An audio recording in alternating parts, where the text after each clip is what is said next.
အားလုံးပဲမော်နီမှာပတ်စံ2000နဲ့ကျွန်တော်ကပ်ပချီနိုတစ်ခွက်ရအောင်ဖြောပြမယ်ရုံးလား Let's go baby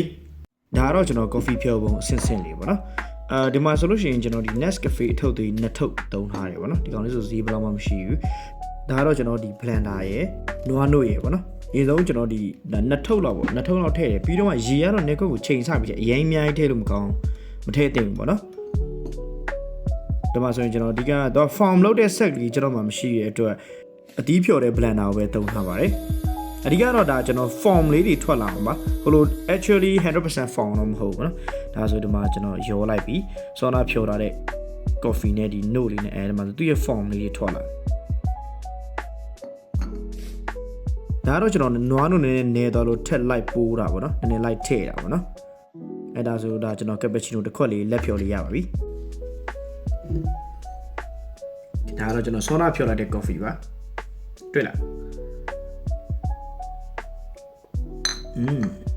nice အိမ်မှာဆန်းလို့ကြည့်လို့ရပါတယ်ဈေးလည်းရန်သက်တာပါတယ်ဒါတော့ကျွန်တော် professional တန်းမဟုတ်ပါဘူးကျွန်တော်ရောင်းတန်းမဟုတ်ပါဘူးအိမ်မှာကိုယ့်အနေကို homemade လုပ်ပြီးတော့မှဖြော်တောက်လို့ရတဲ့ cappuccino တစ်ခွက်ဖြစ်ပါတယ်အရင်ကောင်းတဲ့ vibe တွေခံစားချင်တယ်ဆိုတော့ coffee ဆိုင်ပဲတော့ပါသူတို့ကတော့ပို့ပြီးမှပို့ကျွမ်းပါတယ်အားလုံးကျေးဇူးတင်ပါတယ်မင်္ဂလာရှိတဲ့နေ့ရက်လေးဖြစ်ပါစေ